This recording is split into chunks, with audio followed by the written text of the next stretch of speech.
Still can't get over your eyebrows. What? What's wrong with my eyebrows? Oh, they're just amazing. Oh, thank you.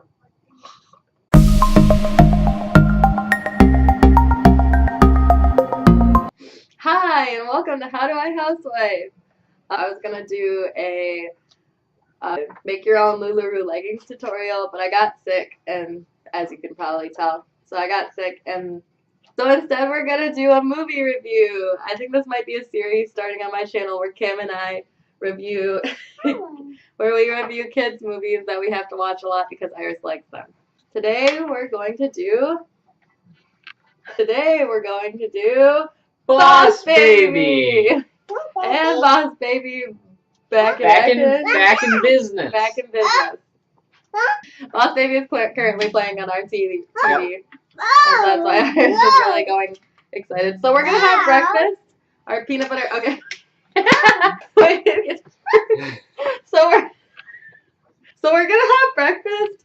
Our peanut butter sandwich breakfast. We're gonna have our breakfast, and we're going to talk about Boss Baby. Read a synopsis of it if you haven't heard of Boss Baby. Where's this coming from? So this is coming from Rotten Tomatoes.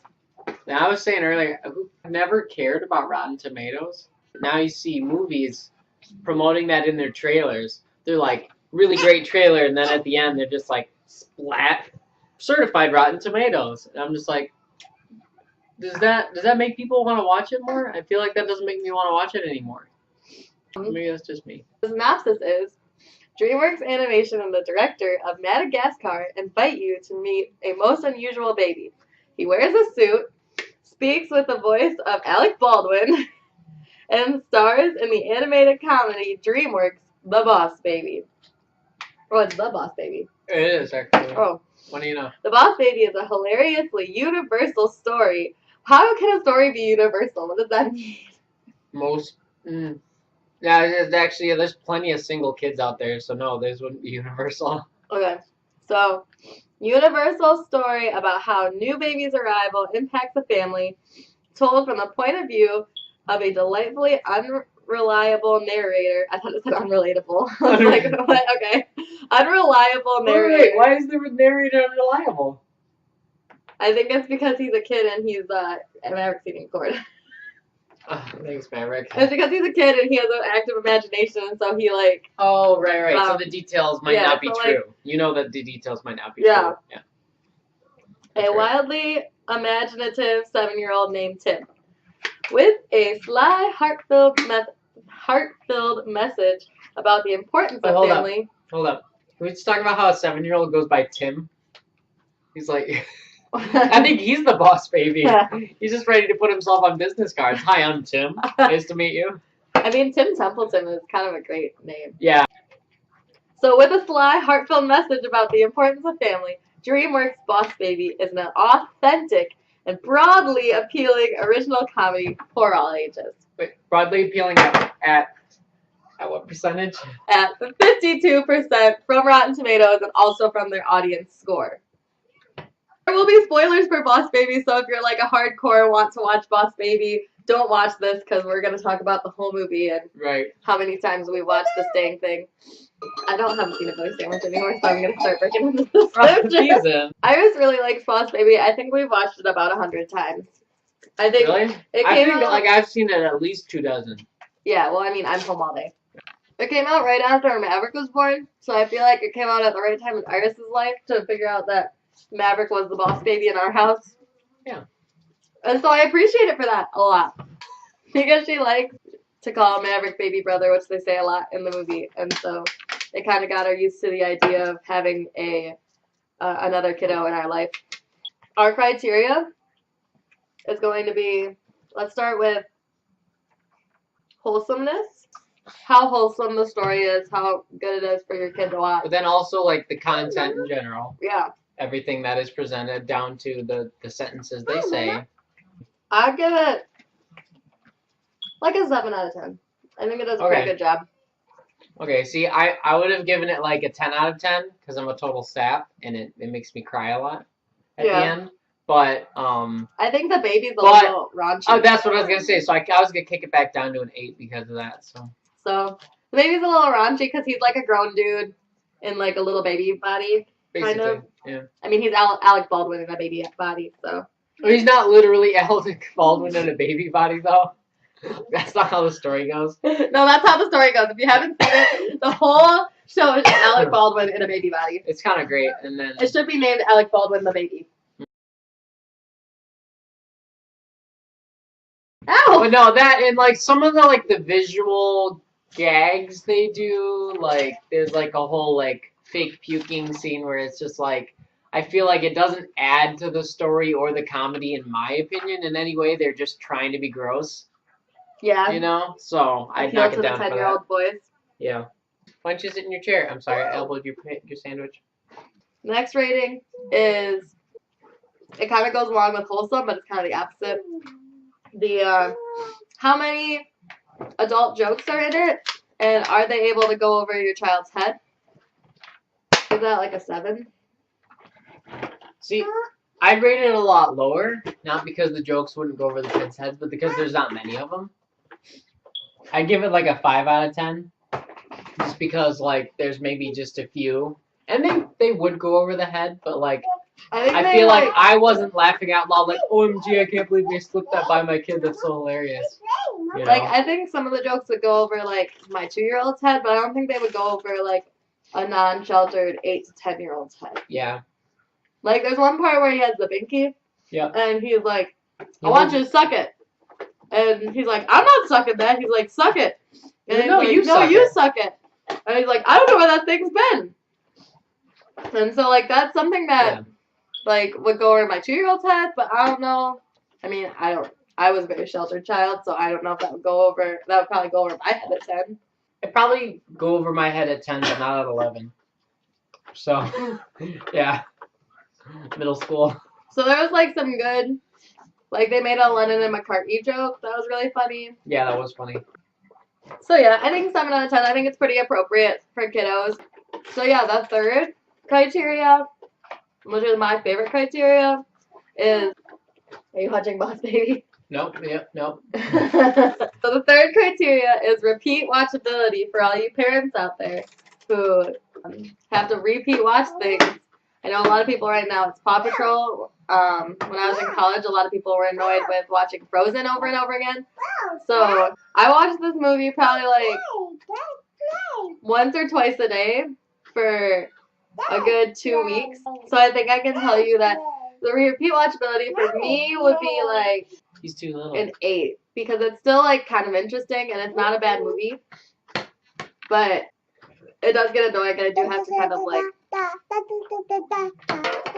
Anyway, so I'd give it like an 8. Like, I could probably watch it a few times before going insane. Okay, sorry. I was just observing the fact that like so there's certain things in the movie that are a little like disturbing, but not really. More things that you might be concerned about, like you know, stuff that like good kids wouldn't have to deal with, but like some more curious kids maybe like knocking stuff over, or freaking like teddy bear's head was turning around in circles or something like that, which could be creepy to some people. I don't know. I mean, I don't think it was I was scary. distracted by that like, scene really just funny. now. Yeah. So yeah, repeat watchability. I feel like this was one of the ones I enjoyed watching over and over again. Mostly for me, it's different because I work, and so I'll often see like 15 minutes of something, and then I go to work. And then I'll see 15 minutes of it later because I have a bad attention span. And then another time because I have to go to work. And so I eventually pick it up over the course of like 5 times. I get the whole movie. So for me, my watchability has much more longevity. But this one specifically, even after I got the whole thing, I enjoyed watching it in full a few more times over. I got the same kind of emotional response out of it, which I like being sapped by movies. I don't know, I think I get it from my dad, but I like it. I'd give this one like a 9 out of 10 for repeat watchability. That's Definitely. because he doesn't have to watch it 24/7. The whole story just focuses around building that relationship between the brother and his baby brother. And it's quite heartwarming in the end, like I cry ever Tim. Cry ever Tim? Ever Tim. Ever Tim Templeton.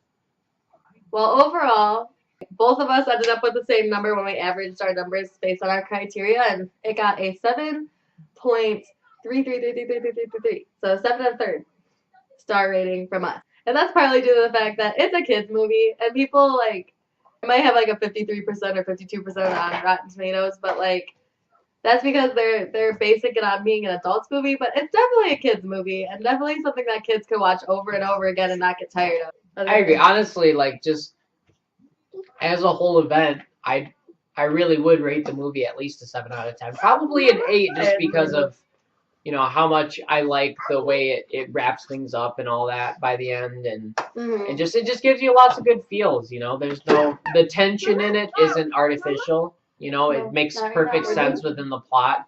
They don't set up one of those, oops, I forgot to clarify something in a conversation where it would have made sense to, and now everything's gone bad kind of deal they do in sitcoms. It's really a well-written movie, well-written story.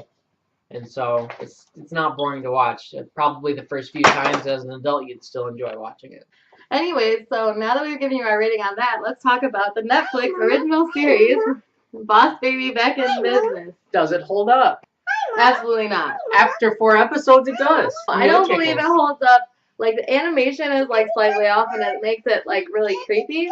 Like, the eyes don't seem right most of the time. Yeah. And then, like, the characters are really out of character. Like, I've watched way more than you have. They're really out of character, and it's freaky. It's mostly, they do stuff like they take Jimbo, the really big baby. Not only do they change him from being a redhead to being a blonde, come on. But they make him talk all the time, where in the other one it was kind of his thing that he was the quiet brute. That, and then like the voices for some of them, are just not obvious copies. They're just different voices. One of the biggest things is like the little girl in the tutu. They make her into a total like brat, crazy, like I don't know, strong feminine character in the series. But, like, in the movie, she was just kind of, like, dumb and, like, really happy about, she was more of a support type. Yeah, so, like, I don't know why they had to do that in the thing. They just, like, totally, like, butchered her character from the movie. So it's, like, not canon. Yeah. Not Boss Baby canon. This is what I like. I think after the first few episodes, you really don't notice the difference in the two main characters anymore. Boss Baby Back in Business has 100% audience score on Rotten Tomatoes. Oh. It doesn't have like an official tomato score, but it has 100% audience score. That one guy who gave it the review. One dude. Movie follow-up, both laugh and strong family messages. They make these really weird political references the whole time, though, don't they? Yeah, like I just don't like it. It doesn't make sense too because like they're taking Tim to Baby Corp like a lot, which wouldn't happen, and like. Even the way they get there by using the passy, like they don't get there by using the passy. They're not like actually there. They're more like projections. But like when they use the binky in the series, it like takes them straight there, and they're able to do. If you take it as a real follow-up, a real sequel, then the ending of Boss Babies is pointless. Yeah. He gave up his chance at being, a smart baby, like a self-aware baby, in order to grow up as a real baby. He stopped drinking his formula, and therefore he's no longer an agent of Baby Corp, and he, gets to grow up as an actual baby. Now, we don't know for sure that's what happened. They made it seem like that. But then this follows up with, well, actually, he's like the other kids who were on his team. He's a plant. He's going to be there as a permanent plant. He gets to grow up, but he gets to drink his formula just enough so that he still remains intelligent. Like the big boss baby of that one, like the boss baby that is like, the boss of him, like has a mustache. At one point. That's really weird. I don't know what that was about. I don't remember that. I'd give that one like a 0 out of 10. I just don't like it at all. I'd give it like at least a 3 because it wasn't awful. It had some really funny jokes in there. I thought that the main two characters, like the voices were close enough that you didn't notice after a while, and they were mostly in character. That part worked for me. I think everybody else besides the main two are so out of character, it's just annoying to watch. Like, the mom, too, is really out of character, and I don't like that either. And they didn't even try to, like, match her voice to Lisa Kudrow's at all. They literally have a whole entire episode about the baby being constipated, and he has to take a sick day. And it's just like, I just feel like that might not be an appropriate theme for children. You know, like 4-year-olds are gonna run around and talk about constipation and making fart noises. And Yeah, it's just, like it's not bad enough at that age already. yeah, really. So I think we've about covered it. Any final thoughts? Better than the Emoji Movie. Better than the Emoji Movie, for sure. Yep. Definitely, like, we'll do a review on that one as well. And if there's any other kids' movies that you would like us to review, we would love to do that. We'd love to give you our honest opinion as two parents who have to watch movies a lot. Anyways, thanks for watching. Don't forget to like, comment, and subscribe. You can turn on the notification bell if you want to. You can follow me on my Twitter, my Facebook, my Instagram. If you're viewing and you like what you see, hit the subscribe button. That'd be awesome. If you have an idea for a video, please comment below. Because I think the whole house just shook. I know. I think it's there's snow falling off our roof. Thanks for watching, guys. We'll see you in the next video. Bye.